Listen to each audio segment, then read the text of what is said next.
श्रीहरिप्रेरणया श्रीहरिप्रीत्यर्थम. श्रोते हो नमस्कार. श्री पूर्णप्रज्ञदर्शन या डॉक्टर व्यासनकरे प्रभंजनाचार्य लिखित मूळ कन्नड ग्रंथाच्या मी केलेल्या मराठी अनुवादाच्या अभिवाचनाच्या 41व्या भागात मी पुष्पा पुराणिक आपले सहर्ष स्वागत करीत आहे.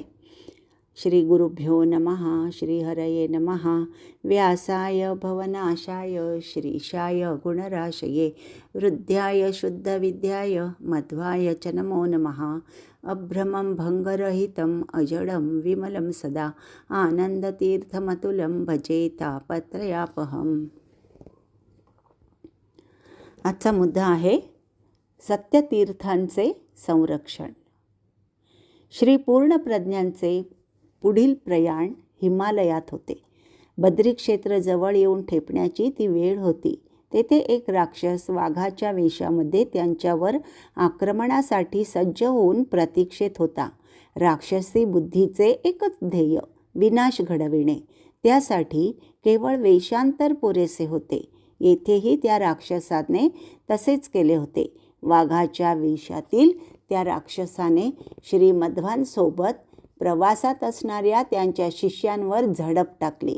त्या राक्षसाच्या ध्यानात तोपर्यंत एक गोष्ट एव्हाना आलीच होती. हे मध्व अजेय आहेत.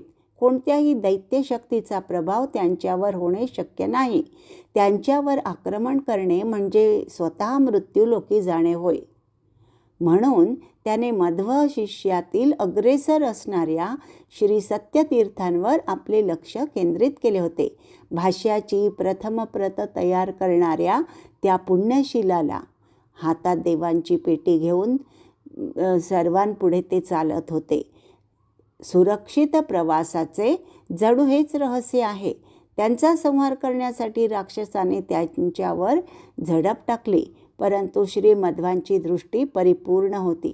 त्यांच्या नजरेतून निसटणारे काहीही नाही. त्यांना अशक्यही काहीही नाही. आता इतक्यात तो सत्यतीर्थांवर पडणारच होता. त्या क्षणापूर्वीच श्री मध्वांच्या हाताचा फटका त्या वाघाच्या डोक्यावर बसला. श्री सत्यतीर्थांना संपविण्यासाठी आलेला तो राक्षसच संपला होता. त्यांच्या समयप्रज्ञेला तोड नाही. किती अचूक होता त्यांचा प्रहार. उद्देशही किती स्पष्ट. प्रहार किती समर्थ. श्री मध्वांचे या साऱ्यांचे समन्वय होते. आधीच वाघ आणि स्वरूपही दैत्याचे. एक क्षण असा थर्राट उडविणारा होता की त्याची झेप आता श्री सत्यतीर्थांवर पडणारच होती. तितक्यातच श्री मध्वांनी दिलेल्या त्या दणक्याने तो गोंधळ तिथेच निवळून गेला. श्री सत्यतीर्थ सुरक्षित राहिले. यावरून त्यांनी दाखवून दिले की आपल्या शिष्यांचा हात ते कधीही मध्यावर सोडणार नाहीत. भागवताच्या पंचमस्कंधात जडभरताची हत्या करू इच्छिणाऱ्या एका शूद्र राजाचीच हत्या भद्रकालीकडून होते. या प्रसंगाचे वर्णन आहे. हा प्रसंग याच्याशी साम्य दर्शविणारा आहे. सत्यतीर्थ हे सत्य धर्मानुसरून चालणाऱ्या सात्विक जनतेचे प्रातिनिधिक रूप. सत्य म्हणजे ब्रह्ममीमांसाही होय. शास्त्राध्ययन करणाऱ्या जनतेचे ते प्रतिकात्मक रूप. हातात देवाची पेटी, तो संकेत अनुष्ठानाचा. त्यांच्या मागे त्यांचे श्री मध्वगुरू, ते तर साऱ्या विश्वाचा भार वाहणारे मुख्य प्राण. प्रयाण होते ते बद्रीसारख्या परम पवित्र क्षेत्राच्या दिशेने. या प्रसंगातील गर्भितार्थ असा निष्पन्न होतो की या प्रकारे श्री मुख्य प्राणांच्या छायाछत्राखाली सत्यधर्माचरण करीत शास्त्र व्यासंग निरत होऊन देवावर श्रद्धा ठेवून जीवनाची वाटचाल करणाऱ्याला कोणत्याही दैत्यशक्तीकडून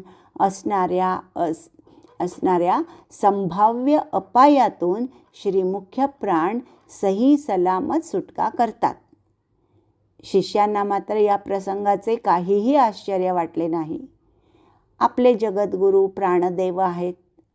त्यांच्या छायेखाली आपण सदैव सुरक्षित आहोत याची खात्री त्यांना होती. त्यांना आश्चर्य एकाच गोष्टीचे वाटले, असे गुरु आपणास लाभले यासाठी आपण कोणते बरे सुकृत केले असणार. बद्री क्षेत्री पोहोचल्यावर पूर्वीप्रमाणेच अनंतमठ नामक बद्रीनारायणाच्या देवस्थानातील प्रांगणात ते निवासासाठी थांबले. पूर्वीप्रमाणेच शिष्यवृंदास आपली वाट पाहण्यास सांगून स्वतः उत्तर बद्रीच्या दिशेने आपला पुढील प्रवास त्यांनी सुरू केला. स्वाभाविक असणारा तो त्यांचा नेहमीचाच दुर्गम मार्ग. अशा मार्गातूनही त्यांचा वैभवपूर्ण होणारा सुगम संचार. ते श्री व्यास नारायणांजवळ पोहोचले आणि त्यांच्याच आदेशानुसार रचलेले ब्रह्मसूत्र भाष्य त्यांना समर्पित केले. आपली प्रथम कृती गीता भाष्य त्यांनी दक्षिण बद्री येथील नारायणास समर्पित केली होती. आता दुसरी कृती ब्रह्मसूत्र भाष्याचे समर्पण उत्तर बद्री येथील श्री व्यास नारायणास केले. ब्रह्मसूत्र भाष्याच्या रचनेचे महत्त्व केवळ अनन्यसाधारण होते. त्या रचनाकृतीप्रमाणेच त्या भाष्य समर्पणाची पद्धतही अत्यंत अद्भुत अशीच होती. श्री व्यासरूपाने ब्रह्मसूत्राची रचना झाली. ती श्री नारायण हे ब्रह्मसूत्रांचे प्रतिपद्य रूप. या दोन्ही रूपांच्या आदेशानुसार रचण्यात आलेली त्यांची ब्रह्मसूत्र भाष्याची ही कृती हे त्या रचनेचे वैशिष्ट्य. त्या दोन्ही रूपांना साक्षातपणे समर्पित केली गेली ही या रचनेची आणखीन एक महनीयता. आज आपण येथेच थांबत आहोत. पुन्हा भेटूया पुढील भागात. आज मी आपणास एक विनंती करते, जर आपण सबस्क्राईब झालात या चॅनलला तर पुढील सारे भाग आपणास पाहता येतील, ऐकता येतील.